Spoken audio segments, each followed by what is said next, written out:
vamos bien con el entendimiento de cómo se desarrolla el cerebro. Si alguien les pregunta, oye, ¿y cómo se forma el cerebro? Que usted puede iniciar diciendo que la placa del ectodermo en el desarrollo embrionario genera algo que se llama la placa neural, y que esa placa neural le van a crecer dos cuernitos que se llaman crestas neurales, que más bien es como si fuera un caminito, ¿no? O sea, como si fuera un surco. Y esos dos surcos luego se van a cerrar y van a dejar en medio una porción que luego va a constituir los ventrículos, ¿no? Que a través de unos procesos que ahorita vamos a revisar, tranquilos, ¿vale? Se hace primero un tubo que tiene 3 vesículas. Y las vesículas, ¿cómo las entendemos? Como si fueran ampollas, ¿vale? Se hacen 3. La primera se llama prosencéfalo, la segunda mesencéfalo, la tercera rumencéfalo, y luego hay una región más larga que es la de la porción medular. Que eso va a ir ganando volumen. Ahorita vamos a ver a través de qué proceso es el que se gana volumen, ¿vale? Y el prosencéfalo, ¿vale?, y el romboencéfalo tienen un desarrollo masivo, y este desarrollo masivo hace que el prosencéfalo, ¿vale?, se vaya a dividir en 2 vesículas, la de telencéfalo y diencéfalo, y que romboencéfalo se vaya a dividir en otras 2 vesículas, metencéfalo y mielencéfalo. ¿Okay? Que después de eso, después del más o menos por ahí de las ahorita vamos a ver en las semanas, pero por ahí para la semana 18 el prosencéfalo ya ha crecido un montón, al punto de que del prosencéfalo se van a formar toda la corteza, todo el hipocampo, ¿vale?, la corteza, el hipocampo y los ganglios basales. Esos son quizás los más representativos del telencéfalo. Que de diencéfalo se va a formar el tálamo y el hipotálamo, y que del romboencéfalo, dividido en metencéfalo y mielencéfalo, del metencéfalo se va a formar la protuberancia y el cerebelo, mientras que el mielencéfalo va a formarse del bulbo raquídeo. Que para las 40 semanas tenemos un cerebro que está prácticamente estructuralmente como va a estar de la vida adulta. ¿Okay? ¿No? ¿Hasta ahí?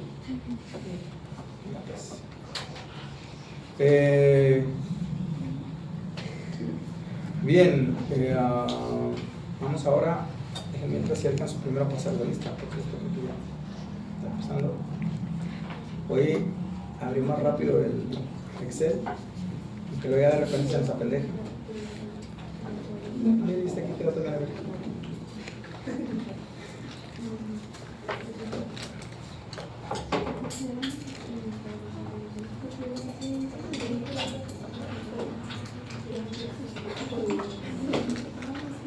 Bien, entonces, ¿preguntas hasta aquí?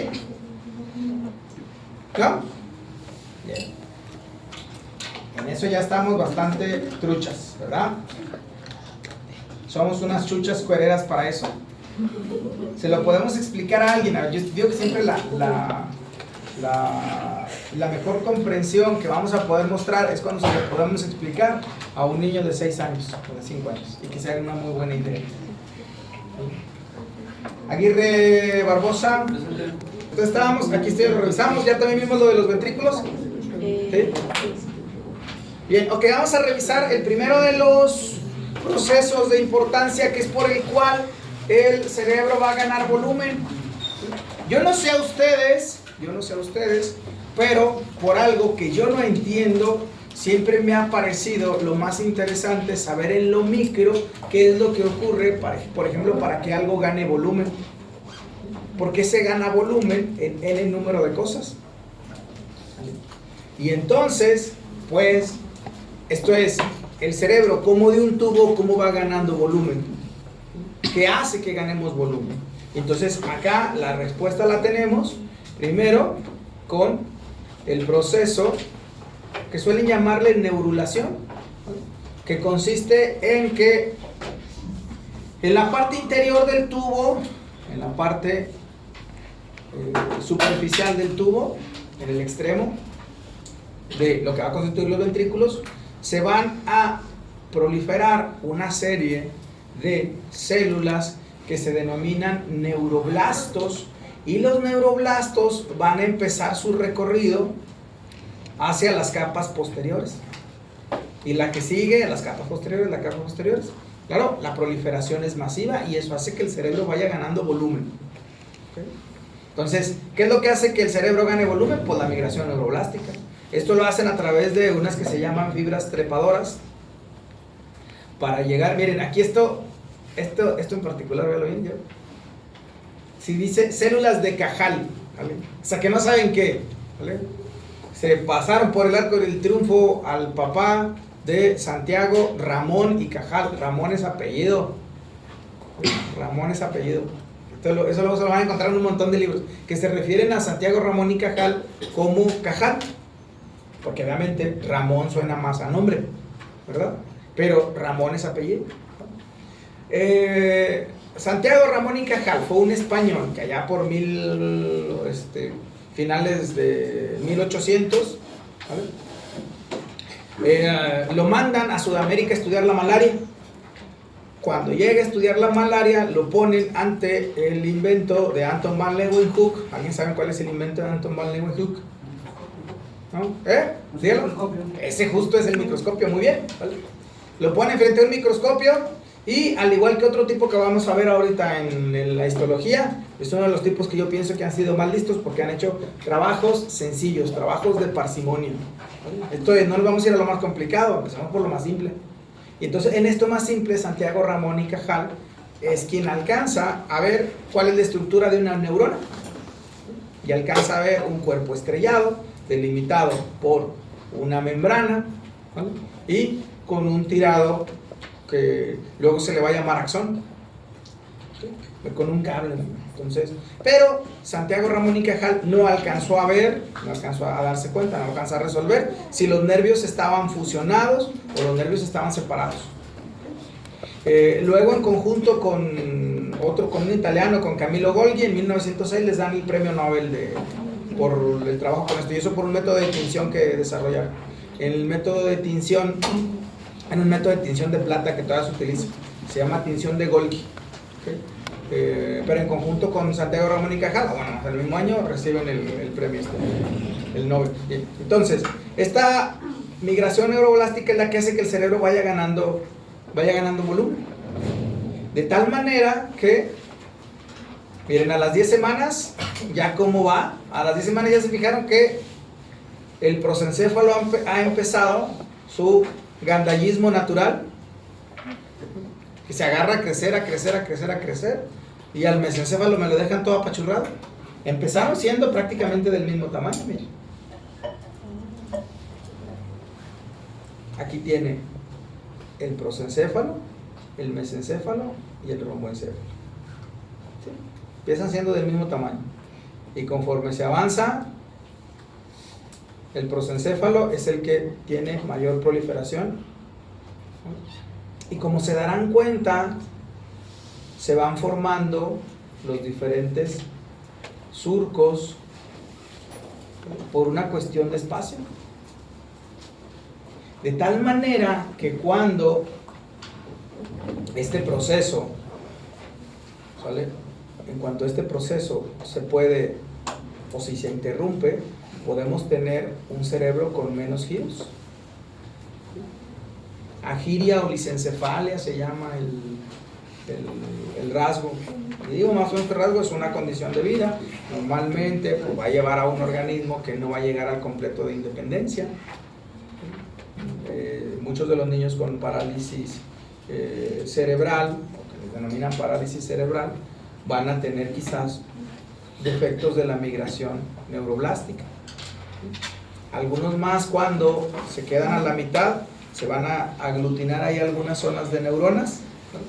Y esas neuronas pues puede ser que lleguen y manden axones, ¿no? Y algunos de esos pues no van a llegar a un nivel funcional, y entonces hay una probabilidad de que esas zonas sean epileptógenas, ¿sí? También eso puede pasar. Entonces, para entender la migración, lo que tenemos que saber es que pues desde las primeras etapas del desarrollo, y ya para llegar a las 40 semanas, vamos a tener Vamos a tener un cerebro con prácticamente todos los pliegues, ¿vale? En el entendido de que luego va a seguir ganando volumen, y ese volumen lo va a ganar a través de otros procesos. Vamos a ver. Una vez que llega una neurona a un sitio, ¿vale? O sea, llega un neuroblasto, se establece en una zona dentro de la corteza, va a empezar a mandar acciones. Aquí se convierte en una competencia. Tiene que hacer conexión con alguien más, porque si no conecta, a lo que no sirve se va para afuera, ¿vale? Y pareciera que en principio nuestra especie lo que busca, y bueno, seguramente la de muchos de los mamíferos, es tener mayor cantidad de recursos al nacimiento. Después de eso van a empezar en el primer año hay una muerte masiva de neuronas, en su mayoría que no alcanzaron a hacer sinapsis, y eso se denomina apoptosis o muerte celular programada. La apoptosis es normal y es natural en el primer año de vida, que prácticamente durante todo el primer año de vida vamos a tener apoptosis. Por eso no recordamos nada. No, no tiene que ver con recordar, ¿vale? No tiene que ver con recordar. Vamos a ver. Las neuronas llegan a un sitio, hacen una conexión, pero esa conexión no funciona. Nuestro cerebro no termina de madurar o no está en el 100% del funcionamiento en el nacimiento. De hecho, me supongo que ustedes en desarrollo ya estuvieron viendo que, ¿verdad? Estuvieron viendo cosas del cerebro, no crean que no lo sé, ¿vale? Y dijeron cosas sobre eso, ¿verdad? ¿Qué dijeron? Venga, ¿qué se acuerdan? ¿Se acuerdan lo que yo les decía que necesitan tener conectado? Desarrollo procesos. Pues no sé, tienen cualquiera de los dos, en cualquiera de los dos ven aspectos del... Hasta los 2 años hay memoria, es lo que me acuerdo ahorita. De que hasta los 2 años ya pues ya... A ver, pero es que tiene el niño 1 año y 11 meses y no se acuerda nada. Y luego a los 2 años ya se acuerda de cosas. Nel, así no pasa. Pues es que es para Eso es lo que me cae gordo de los libros esos que utilizan, ¿eh? No, es que es alrededor y para cada individuo es diferente. Esa es la mejor, esa es la respuesta más fácil, pero yo no quiero que se centre en eso, ¿vale? Yo quiero que se centre en cómo ocurre, ¿vale? Y por qué empieza a ocurrir y qué es lo que tiene que ponerse en activación. Y la respuesta que vamos a tener, quizás un poco más allá, es darnos cuenta cuáles son los procesos que van haciendo la maduración. ¿Sí? Eso es parte de psicobiología de la conducta. Si alguien dice, ay, es que estamos viendo lo mismo, ¿vale? Yo le diré, pues no, seguramente no, ¿vale? Porque resulta que yo me centro en lo que pasa biológicamente en el cerebro, ¿vale? Vamos a ver. Entonces, ¿qué más? ¿Qué checaron en desarrollo o en procesos en cuanto a qué es lo que pasa al momento del nacimiento? O sea, se dan cuenta que es un organismo que está todavía muy dependiente, ¿vale? Porque no nacemos caminando, ni tampoco nacemos hablando, ni tampoco nacemos reconociendo todos y cada uno de los estímulos que aparecen en nuestro campo visual. Me supongo que alguno de ustedes ya dio con la información de que si es que los bebés, la vista de los bebés, en principio, pues no está madura, pareciera que los colores no los acceden todavía, pareciera que muchas de las luces no las acceden. ¿Eso lo han escuchado? Sí. Dijo Diana que era el sentido menos desarrollado. O sea, que no Y luego nos hacemos bien dependientes de ese, ¿vale? No nos hacemos bien dependientes de ese. Ok, bueno, que se sepan que lo que ocurre con esto es que está pasando por el proceso de maduración. Y en el proceso de maduración, vamos a ver el último, vamos a ver ahorita, después de ver apoptosis, vamos a ver mielinización. Después de ver sinapsis, vamos a ver mielinización. Y vamos a darnos cuenta que pues, ese proceso se extiende todavía hasta la vida de adulto joven. Bien, entonces, dijimos, las células, los neuroblastos llegan y empiezan a lanzar axones, empiezan a necesitar conectarse. ¿Por qué? Porque quien no conecte con alguien, a la goma, todo lo que no sirva, ¿vale? Eso tendríamos que aplicarlo siempre, ¿eh? Bueno, esto de la sinapsis se revuelve siempre con que si son conexiones y demás, etc. La verdad es que la mejor manera de entender la sinapsis es entenderla como un lugar donde una neurona se acerca a otra, o de una terminal de una neurona se acerca a otra. ¿Sí? Es la mejor manera de entenderlo, es que están cerca, ¿vale? Es que dejan un espacio entre 20 y 40 nanomicras, en la cual bien pueda ser que tengan canales, eso no se preocupen, lo vamos a ver en comunicación neural, lo van a sufrir, no se preocupen, ¿vale? En el que se acercan y están conectados a modo de un tubo, o bien hay un espacio, se lo van a encontrar, si ustedes buscan sinapsis, se van a encontrar ese dibujo, algo que se ve como una gota, así, y luego que recibe a otra, ¿vale? Eso se lo van a encontrar fijo, ¿no? La sinapsis química. La sinapsis fue un descubrimiento de Charles Scott Sherrington, ¿vale? Sí, pues entonces es británico, ¿verdad? Si es Sir, no puede ser otra cosa que un británico, ¿verdad? ¿Vale? Porque de antemano no podemos ser, yo no puedo ser Sir Edgar Maciel, eso no puedo hacerlo, porque no soy británico. Y entonces dio ese nombre para el espacio ese que observó y que pudo resolver lo que Santiago Ramón y Cajal no pudo resolver. Era de que si los nervios estaban fusionados o cómo pinches estaban todas las neuronas conectadas. Y dijo, no, pues más bien hay un espacio, y ese espacio lo denominó sinapsis. En la medida en la que una neurona o un grupo de neuronas tienen sinapsis que se activan al mismo tiempo, ¿vale? Eso constituye lo que luego se va a reflejar como un aprendizaje o una experiencia recordada o una experiencia vivida, ¿vale? ¿Vamos bien hasta ahí? ¿Okay? Obviamente, el hecho de que no se tengan en los primeros años, cuando menos en los primeros 3 años, no se tenga un registro episódico, ¿vale? Pasa porque seguramente las áreas terciarias no han tenido la suficiente cantidad de experiencias. No se piensen ustedes que la memoria es algo que a todos nos va a pasar igual, ¿vale? A ver, ¿alguien ha visto La Familia del Futuro? Sí. Ok. Hay una parte que es muy representativa de ese evento en particular, de cómo se van memorizando las cosas de acuerdo a un esquema. Y es cuando a que es el villano, ¿vale? Él recuerda y dice que nadie lo quería o esas cosas, algo así, ¿no? Que todos lo odiaban y no sé qué, ¿no? Y luego resulta de que todo el mundo, oye, no sé qué tanto, o sea, todo el mundo ¿sí lo vieron ese? Claro, eso es de los rasgos que tiene la memoria episódica, ¿vale? Usted podrá recordar un evento como mágico, fabuloso y demás, y alguien más lo va a recordar como un evento de plano deleznable, ¿vale? Habrá quienes vayan a llegar, ¿vale?, después de unos cuantos años y se acuerden de psicobiología de la conducta y digan, la clase estaba bien chida, ¿verdad? Y yo te diga, era un fiasco de clase, ¿vale? Fijo, ¿vale? Y poco vamos a poder hacer con eso, ¿vale? ¿Sí vamos bien hasta ahí? Sí. Y no es bueno ni malo, es simple y sencillamente toda nuestra historia, toda nuestra manera de poder, o la manera en la que configuramos esto que mal nombramos realidad. ¿Sí? ¿Estamos bien ahí? Ok, entonces, es conforme se hace la sinapsis. Fíjense, hay un rasgo, hay algo muy chistoso. Que cuando, claro, no sé ustedes ahorita qué imagen se vayan haciendo de mí, ¿vale? Pero, para mí, yo he sido siempre el mismo, ¿no?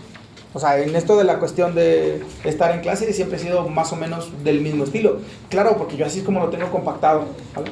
Pero una vez, háganme cuenta, viene una generación, ¿vale? Y yo recuerdo, así como que estábamos en lo de las partes del cerebro y esas cosas y demás. Y entonces, pues ya saben cómo les pasó a ustedes, ¿no? Y alguien de los estudiantes dijo algo así como de, entonces, ¿es de acuerdo al estado de ánimo que usted traiga? Y yo me quedé, dije, pues a lo mejor sí. Y ya, fue todo. Eso es todo el recuerdo que yo tengo. Bien. Pero dentro de su recuerdo, porque luego después, pues claro, ya salió y estas cosas, luego en alguna vez, o sea, claro, como todas las relaciones van cambiando, él tiene el recuerdo que es como si él me hubiera enfrentado.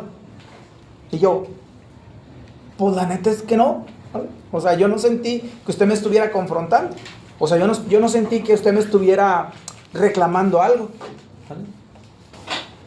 Pero claro, ¿por qué los recuerdos de él y míos son diferentes? Pues porque significaron diferentes cosas. Para mí no significó lo mismo. Para mí no significó que alguien, ¿vale?, me estuviera directamente echando la bronca. O a mí no, ¿vale? Para mí fue como que algo hasta directamente anecdótico, decir, bueno, pues puede ser, y yo tengo que ser consciente de cómo está mi estado anímico cuando llego y me paro aquí. Porque puede ser condicionante. ¿Sí me explico? O sea, bueno, fue como yo lo ensamblé y ya está. No, para mí no fue más allá, ¿vale? Bien, pues lo mismo le va a pasar a ustedes.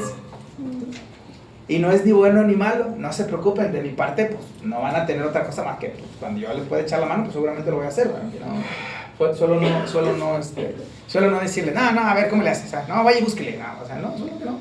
Si algo en lo que yo pueda ayudar, seguramente lo voy a hacer. Bien, entonces,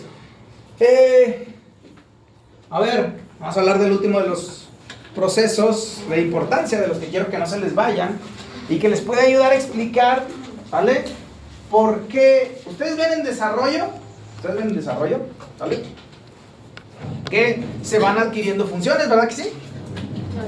Que se van adquiriendo funciones, que hay etapas, por ejemplo, en las que pareciera que va a ser más susceptible que se maduren en cosas. Por ejemplo, el lenguaje, ¿vale? El lenguaje de 3 a 6 años es donde tiene quizás el mayor desarrollo en cuanto al lenguaje expresivo, ¿vale? El comprensivo viene desde etapas previas.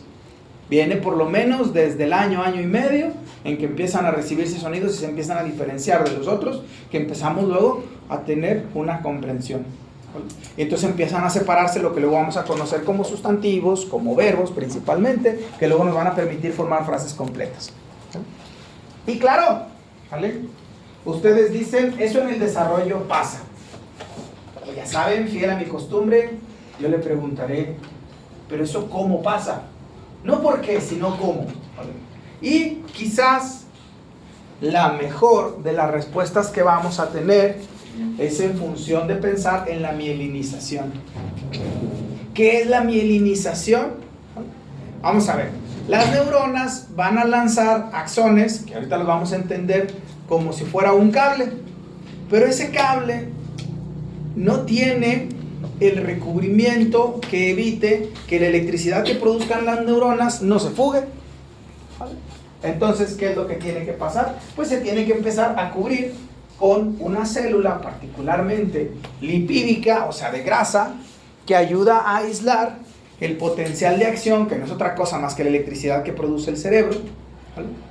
Aislarla para que llegue al sitio de donde va a pasar la corriente a otra neurona.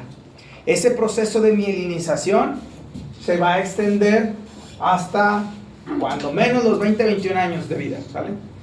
Bien, vamos a ver. ¿Quiénes de acá tienen más de 20 años? Levanten la mano. ¿Vale? Más de 20, o sea, 20 o más, claro, 20 o más. Ok, bien. Bueno, ustedes ya con menos probabilidades podrían decir que es inmaduros. Al resto, si les dicen inmaduros, díganle sí, pues sí. Mis procesos de mielinización aún no han terminado. Y eso hace que mi lóbulo frontal, que es el último en mielinizarse, pueda tener todavía algunos problemas. O pueda tener algunas dificultades adaptativas. Y en esas dificultades adaptativas, lo que podríamos señalar, ¿vale?, la proyección de los actos al futuro, ¿vale? Se darán cuenta ustedes que si se piensan en ustedes cuando tenían 16, 17 años, ¿vale?, que ojo, ¿vale?, ojo, no es asunto menor, los que tuvimos la suerte de a los 16 años dar con lo que nos queremos dedicar toda la vida. Porque a los 16 años, o sea, yo mocoso de 16 años, decidí entrar a la licenciatura en psicología. Yo tenía 16 años cuando entré acá. Eso ya hace unos cuantos años, estamos hablando del 95. Sus papás a lo mejor algunos ni se conocían todavía, a lo mejor todavía también eran niños sus papás, ¿vale? Y yo decido entrar acá, ¿vale? Y ojo, yo pensaría que es más bien una cuestión de suerte el haber dado con esto.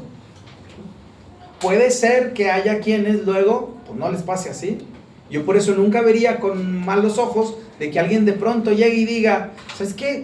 Esto no es lo que a mí me gusta, o esto no es lo que yo me veo haciendo el resto de mi vida. ¿Vale? Y ojo, también hay que tenerlo en cuenta, que muchas veces quizás, esto ya lo vamos a pensar con un cerebro ya un poco en mejor nivel de habilitación, en el que vamos a decir, pues sí, eso no quiere decir, porque yo me dediqué a esto ahorita, no quiere decir que lo vaya a hacer toda la vida. No, porque si igual y quiero, mañana me renuncio a esto y me pongo a ser mecánico de motos. Bueno, eso dependería de cuántas motos y ya sería otro proceso, ¿no? O sea, no lo haríamos a lo borras, no lo haríamos, ¿vale?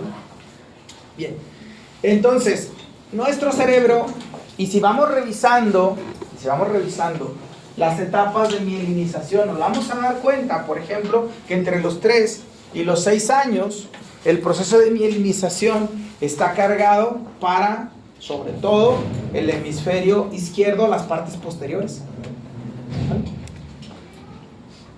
Decía, como ya lo del sistema visual, ¿no? ¿Vale? Dicen, bueno, al nacimiento lo que tenemos es un funcionamiento, ¿vale?, pobre todavía de los sectores posteriores, pero es el que mayor estimulación empieza a tener. Y en esa mayor estimulación que empieza a tener es que empiezan a madurar las zonas posteriores, el occipital, y empieza a mielinizarse. Luego va a ir avanzando con esta lógica del desarrollo o de la mielinización posterior anterior. Hagan de cuenta, es como si empezara en la parte posterior, luego va avanzando, ¿vale?, hacia el parietal, hacia el temporal, pero luego se carga para el hemisferio izquierdo y luego va a continuarse para terminar en el lóbulo frontal. ¿Okay? Cuando hacíamos,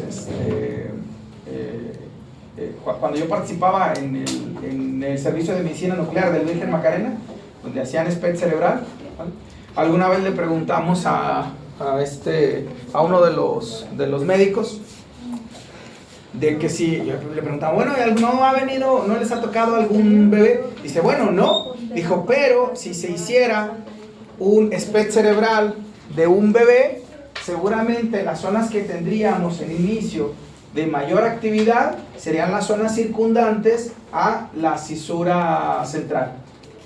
¿Vale? A la cisura central. Dice, luego, si es en etapas de un niño de alrededor de 2 años, las zonas posteriores serían las de mayor actividad, y así nos iríamos. Dice, el frontal sería el último en tener mayor actividad. ¿Va bien hasta ahí? Bien, este es el proceso de la mielinización. ¿Ok? ¿Vamos bien? Bien. Entonces, con esto prácticamente estaríamos en posibilidades de explicarle a alguien cómo se desarrolla el cerebro, ¿vale?, hasta cuándo termina. Si su papá le dice o su mamá les dice, eres un inmaduro, eres una inmadura, usted tiene menos de 20, dice, tiene razón, ¿no? ¿Vale? Aunque yo siempre voy a pensar que la madurez es para las frutas, son las que maduran. Las personas, pues, lo que hacemos es desarrollarnos y ya está, y adaptarnos al medio, ¿no? Y hay cosas en las que seguramente no vamos a tener problema, en que si alguien piensa que estamos poco maduros en eso, decir, ¿qué me interesa? No, eso no es asunto mío, ¿vale? Bien, entonces, claro, si luego su papá está cerca, pues no le diga tan así, porque luego capaz que le zumba un cachetadón de aquellos, ¿no? Mi papá se me metería un zape si yo le digo esas cosas. Bien, entonces, vamos a ver ahora los tejidos. Nos pasamos a revisar la histología del sistema nervioso central. Tenemos 35 minutos, es bastante buen tiempo para que podamos aclararnos en cuáles son los tipos de tejidos del sistema nervioso central. Y en principio vamos a separar dos grupos: las neuronas y las glías. Neuronas y glías. Vamos a platicar primero de las glías, porque resulta de que a las glías durante mucho tiempo las pensamos como una especie de, ojo con lo que voy a decir, es políticamente incorrecto, pues para que no se les olvide, las teníamos como las chachas de las neuronas, que hacían funciones de mielinización, de soporte de fagocitosis para aquellas que habían, o sea, o que ya estaban inservibles, que se murieran. ¿Se acuerdan que dijimos, pues hay una muerte celular programada? Y yo me supongo que como ustedes conectan entre los diferentes elementos, cuando yo digo muerte, ustedes dicen, bueno, cuando algo muere, pues se tiene que ir a algún lado, ¿no? ¿Vale? O sea, ¿qué dijimos? ¿Hay un panteón de neuronas o qué? ¿Vale? Y yo les diré, pues no, resulta de que algunas de las glías van a degradar esa neurona para quitarla del sitio. Eso es lo que hacen. Son las células, ¿se acuerdan que se señalan como macrófagos? Van a eliminar esos tejidos que están ahí. ¿Vale? Bien, entonces esa era la labor que tenían, o más bien era la labor que les reconocíamos. Que la chinita, ya nos cancelaron el del CNI. Bueno, ni modo. Entonces,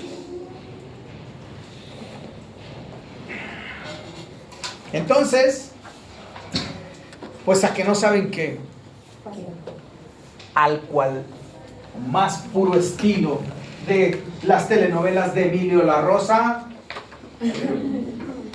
¿qué creen que ha pasado con esas glías? Pues resulta de que a últimas fechas tenemos, o se va acumulando evidencia de que la labor de las glías, o más bien que las glías sí tienen participación en lo que realiza el sistema nervioso central, quizás a un modo como de neuromodulación. ¿Y por qué digo como las novelas de Emilio La Rosa? Porque resulta de que aquellas que estaban como las chachas, ¿vale? Resultaba que se hacían las labores de la señora, ¿verdad? ¿Sí? ¿Me explico? ¿A poco no son así, no? Llegaba siempre, que yo no sé por qué, por una extraña razón, digamos, la empleada doméstica, ahora empleada doméstica, ¿vale? Ya no les decimos chachas, ¿verdad? La empleada doméstica, ¿vale? Resultaba y llegaba el que era una modelo prácticamente, ¿no? Una modelo. Y llegaba y hablando como, siempre hablando, hola señor, y no, de las cosas no siempre, ¿no? O hablando de una manera más extraña, para que luego resultaba de que ya fuera o con el patrón, ¿vale? O con el hijo querido del patrón, ¿vale? Terminara en una situación erótico-afectiva. Es el argumento de todas las novelas, ¿verdad? Marimar así está, ¿sale? Si de repente tienen ahí luego si alguien tiene un televisor un Smart TV de Samsung, luego hay un montón de canales que salen ahí y hay uno en el que pasan puras novelas de este tipo, ¿no? Sale Marimar, sale Mariela del Barrio, sale Los ricos también lloran, y entonces es muy chistoso luego de repente estar dando vuelta y yendo esas cosas, ¿no? Y cómo hacían los diálogos y eso, ¿no? En fin, pero bueno. Bueno, pues esto seguramente con esto seguramente no se les olvidará lo de las glías.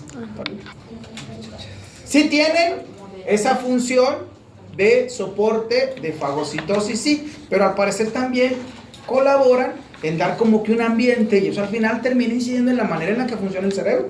Entonces no es que sean, antes decíamos, ¿no? Y decíamos con toda la boca, ¿no? Son las neuronas las que hacen todo el jale esto, pero son tan flojas que tienen que estar sostenidas por las glías. O sea, necesitan auxilio, necesitan apoyo, ¿vale? O también necesitaban apoyo por otra cosa, ¿vale? ¿Bien? Ok, entonces ahorita regresamos ahorita en otra diapositiva vamos a ver lo de los tipos de neuronas. Esa es una clasificación de acuerdo a las terminales que tienen, pero dentro de las glías vamos a tener como ejemplos los astrocitos, los oligodendrocitos y las microglías. ¿Sí? Okay. Estos nombres de astrocitos, oligodendrocitos y microglías no es por otra cosa más que por la forma y el tamaño que pueden tener. Acuérdense, la anatomía no somos pendejos. Y buscamos nombres que nos ayudan a recordar cosas, ¿no? Entonces, aquí vamos a tener, por ejemplo, en el grupo de las glías, un tipo de glías que van a dar funciones, sobre todo entre de soporte y mielinización, que se denominan células de Schwann. S-C-H-A-W-N. Schwann era un tipo, Theodor Schwann, que además de hacer algunas cosas con la fermentación del azúcar y ese tango, se mete a revisar los tejidos nerviosos. Entonces da con un grupo de células que parecía que estaban haciendo como mielinización, o sea que le daban la vaina de mielina, el recubrimiento de ese graso al axón, ¿vale? Aquí por ejemplo tenemos una representación de un axón. Y esos, las células de Schwann serían un tipo de glía. Buenos para hacer tumores esas células de Schwann. Si de repente a alguien le dicen que tiene un schwannoma, le están diciendo que histológicamente se encontró que el tejido del tumor, ¿vale?, corresponde a células de Schwann. Si dicen schwannoma y si dicen glioma, ¿están hablando de lo mismo? ¿Sí? Porque al final es un tejido de glías. ¿Bien? Okay. Entonces, SCHAWN, Schwann. ¿Sí? No. SCHWN, Schwann. Bien, ok. Entonces, aquí tenemos, ¿vale?, los tipos de, o algunos de los ejemplos. Ya se dieron cuenta cómo es por la forma de astrocito, porque parece una estrella. Ojo, porque en las neuronas tenemos, para poder diferenciarla, le decimos célula estrellada. Célula estrellada. Y ustedes han de decir, ah, chinga, ¿y cómo le hacen histológicamente para reconocer cuáles son glías y cuáles son neuronas? Bueno, pues lo característico es que vamos a encontrar que las neuronas tienen axones. Vamos a ver. ¿Cuál es la estructura básica de las células? Eso ustedes ya se lo saben desde tercero de primaria. Y si no, díganme qué primaria fueran para demandarlos. ¿Vale? Tercero de primaria se veía eso. ¿Cuál es la estructura básica de la célula? El núcleo. ¿Núcleo? Ajá. El axón. Membrana. ¿Membrana? Mitocondria. No. Aparato de No. Porque las mitocondrias serían parte de, o sea, la estructura básica, me refiero a la estructura básica. Membrana, citoplasma y núcleo. Esa es la estructura básica. ¿Vale? Para que una célula pueda considerarse neurona, necesita tener un axón, uno o más axones, ¿vale? Uno o más axones, ¿sí? Cuando tiene axones, ¿vale?, es cuando se convierte en neurona, ¿ok? De lo contrario, pues es como cualquier otra célula pinchurrienta que se van a encontrar ahí, que pueda ser de cabello, que pueda ser de lo que sea, pero neurona no es. Entonces, la manera en la que podemos clasificar las neuronas es en función de las conexiones que tienen. De las conexiones que tienen. Y dentro de las conexiones que se tienen, unas que se llaman unipolares o pseudo unipolares, que ayer estábamos revisando acá en el grupo de acá, que prácticamente pues nosotros no tenemos neuronas unipolares. Lo que podríamos tener son pseudo unipolares, o sea, como esta. Esta es una pseudo unipolar, porque pareciera que solamente tiene una salida, pero pues seguramente no. Tiene dos salidas, o una puede ser entrada y otra puede ser salida. O sea, más bien que es una neurona bipolar, ¿sí? Pero se denominan pseudo unipolares. Luego vamos a encontrar las neuronas bipolares. De esas sí tenemos unas cuantas. Pero hay unas zonas que son representativas, por ejemplo los ganglios de la raíz dorsal, de las que luego cuando lleguemos a revisar el tacto, vamos a recuperar que esas son neuronas bipolares. Una entrada, una salida. A eso se refieren los polos. Neurona bipolar. Y luego vamos a tener las multipolares, que esas son las más copiosas. Toda la corteza tiene neuronas multipolares. O sea que tienen varias entradas, varias salidas. Esta, por ejemplo, que vemos acá es una célula piramidal. ¿Por qué se denomina piramidal? Porque su base, o sea, su citoplasma, que es este de acá, tiene la forma de un conito de una pirámide. ¿Sí? Y esas son copiosas en toda la corteza. Pero, en particular, la corteza motora primaria tiene un montón de células piramidales. También se les denomina células gigantes de Betz, B-E-T-Z, ¿sí? Betz, como si fueran a escribir Beatriz, pero pues, quitándole algunas letras, ¿sí? O sea, le quitan la R, la I y la Z. La R, la I, nada más, ¿sí? Porque queda Betz, ¿sí? ¿Vamos bien hasta ahí? Gigantes. Células gigantes de Betz. ¿Y por qué se llaman gigantes? Pues porque son más grandes en función de las otras, ¿sí? ¿Eso es en donde abunda, perdón? En la corteza motora primaria. Ahorita vamos a ver esa corteza motora primaria, no se preocupen, no se líen tanto, ¿vale? Luego la vamos a recuperar cuando veamos sistema motor, pero desde histología podemos tener datos sobre eso.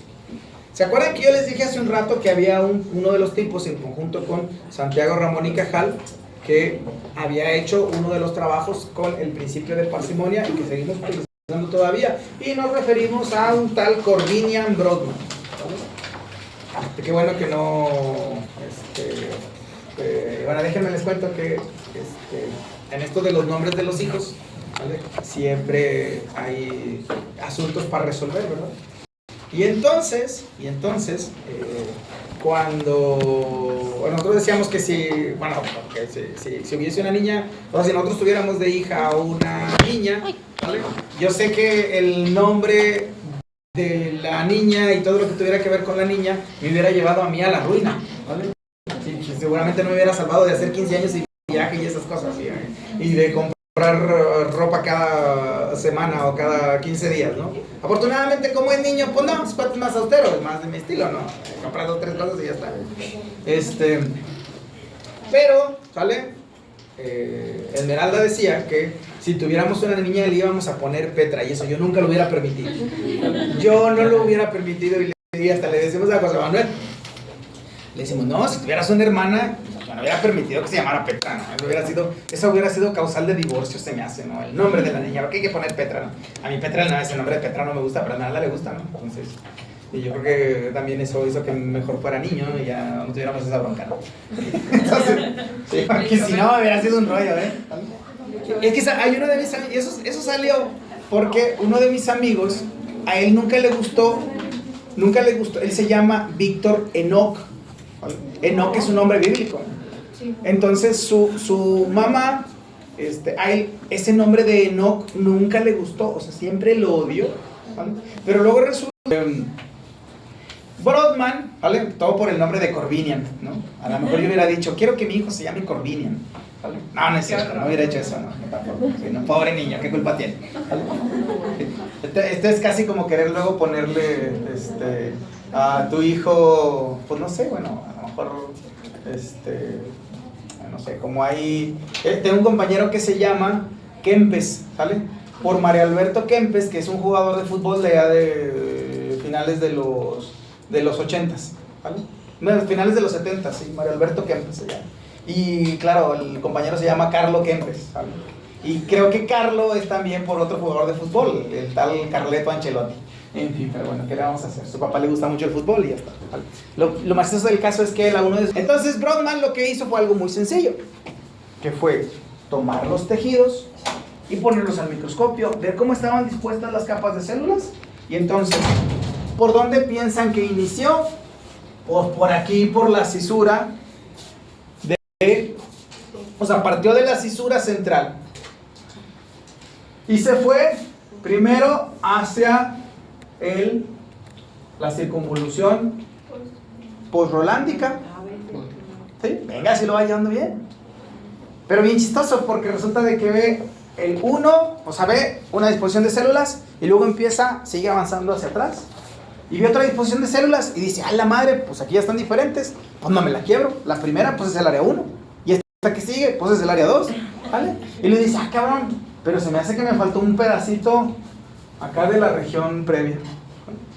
Entonces regresa. Entonces las áreas en el mapa de Brodmann están 3, 1, 2, no están 1, 2, 3, ¿vale? 3, 1, 2. ¿Sí? Entonces si de repente alguien le pregunta, vamos a suponer que yo fuera tan mala persona que le digo, a ver, en el mapa de Brodmann, ¿cuál de las siguientes áreas se encuentra posterior a la cisura de Rolando? ¿vale? Y le pongo el área 1, el área 2, o el área 3, o el área 4, ¿vale? Usted se iría con la lógica de pensar que fuera el área 1, y no, es el área 3. ¿Sí me explico? ¿Sí? Venga, pues entonces, bueno, no seré tan mala persona para preguntar esas cosas, ¿no? No, sí, póngala porque ya le tengo la respuesta. Ya sé.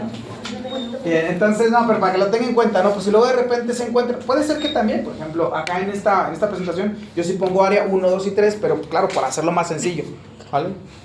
Que al final, esas son las tres que están ahí, son el área 1, 2 y 3, o 3, 1, 2, corresponde a la circunvolución posrolándica.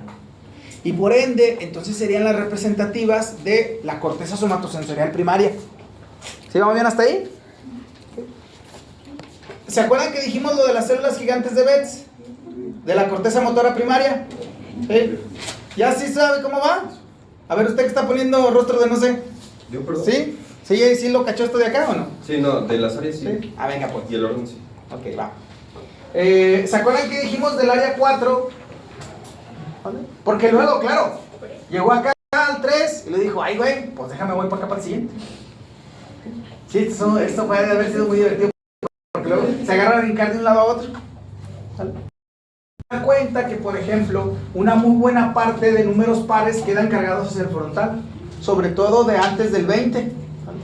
Y luego acá se mete entre el 21 y 22, ¿vale? Y luego ya va poniendo ahí como que buscando el área 52, queda por acá, ¿vale?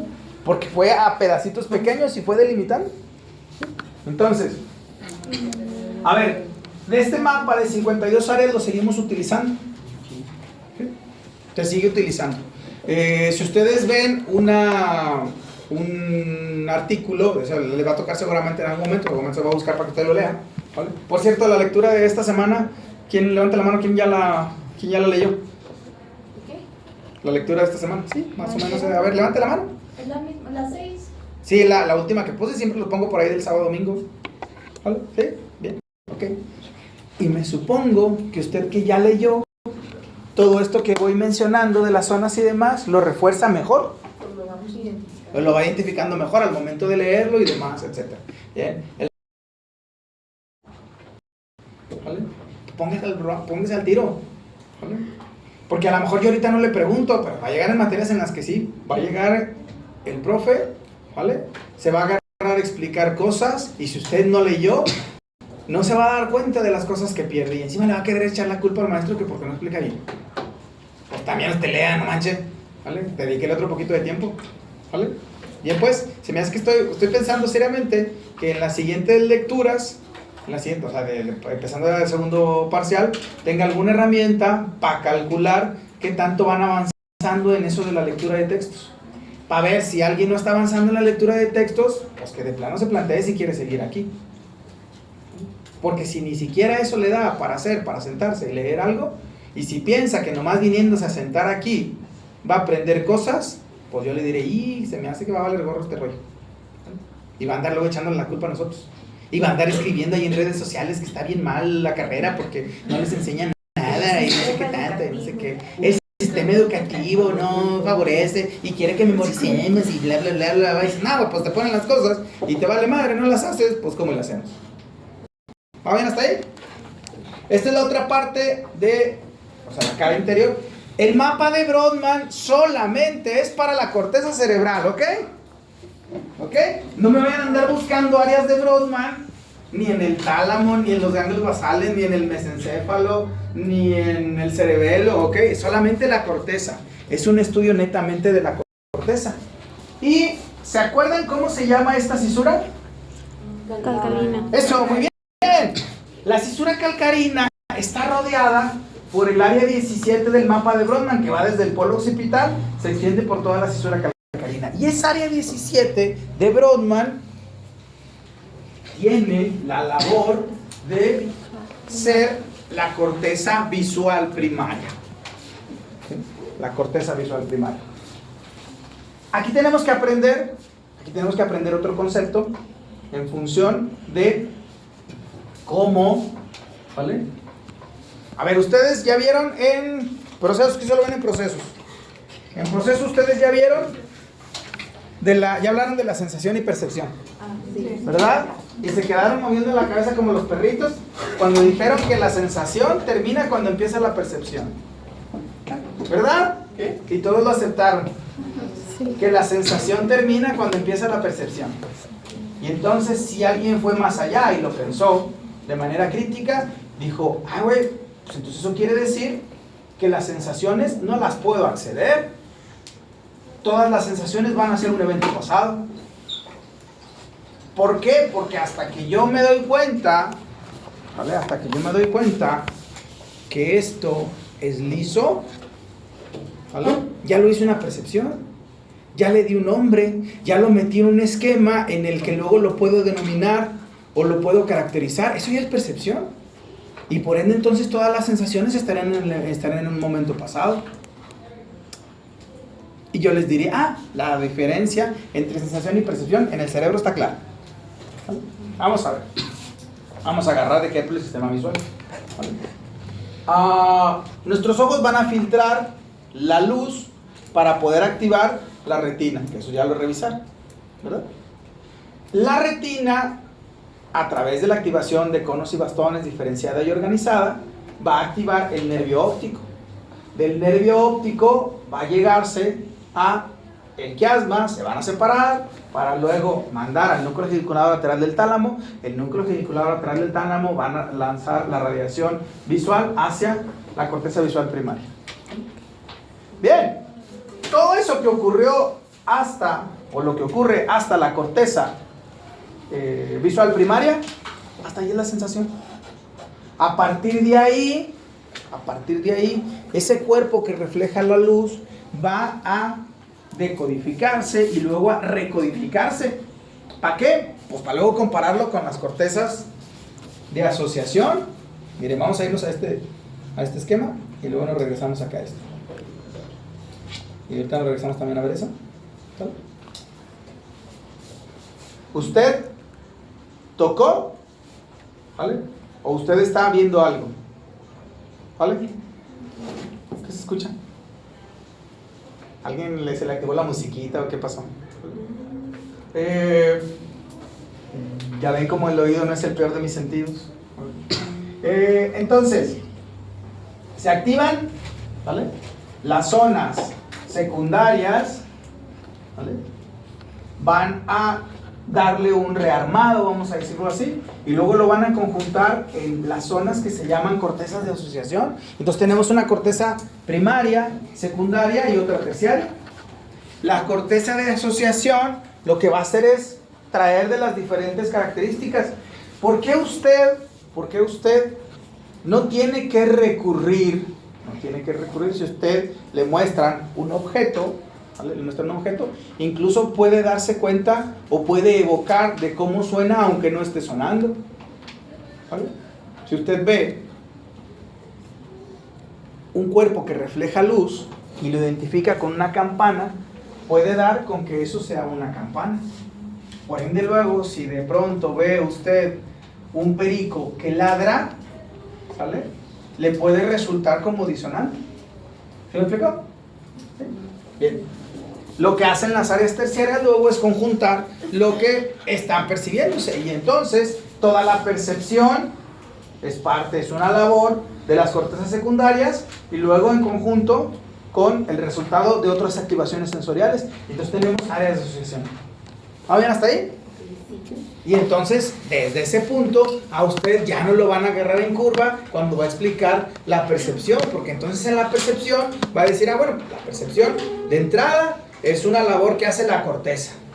¿Y lo hace a través de qué? A través de combinar experiencias previas, ¿vale? Elementos de las experiencias previas a las que se ha accedido. ¿Okay? Depende que los sistemas estén sanos, pues sí. Depende de que haya una corteza primaria sana, pues sí. Porque si esa corteza está alterada, va. Y si de pronto luego a usted le dicen, bueno, entonces las alucinaciones, ¿qué son? Usted puede explicar perfectamente que la corteza es la que está teniendo una activación que no tendría que tener. Que bien pueda partir desde áreas de asociación o que bien pueda partir desde cortezas secundarias. ¿Sí? ¿Me explico? Es hasta donde tendría que llegar usted a explicarlo. Bien, entonces, vamos a regresarnos un poquito acá con esto. Estamos a este punto, ¿verdad? Otra de las zonas que podemos ubicar son, ¿se acuerdan cuando platicamos algo sobre el paciente TAN? Pues esa zona en el mapa de Brodmann corresponde al área 44 y las áreas de Wernicke, que son los otros pacientes que vio Karl Wernicke, están en la 39 y 40. 39 y 40 el mapa de Brodmann. El mapa de Brodmann, yo creo que estas son áreas que a la mayoría no se nos van a pelar. La de la corteza sensorial primaria, la de la corteza somatosensorial, el área de Broca, el área de Wernicke, el área motora, y bueno, pues para que no se nos olvide un poco más, que es el área 28, que es el área olfativa. ¿Ok? Bien. Aquí esta es una tabla que nos permite ver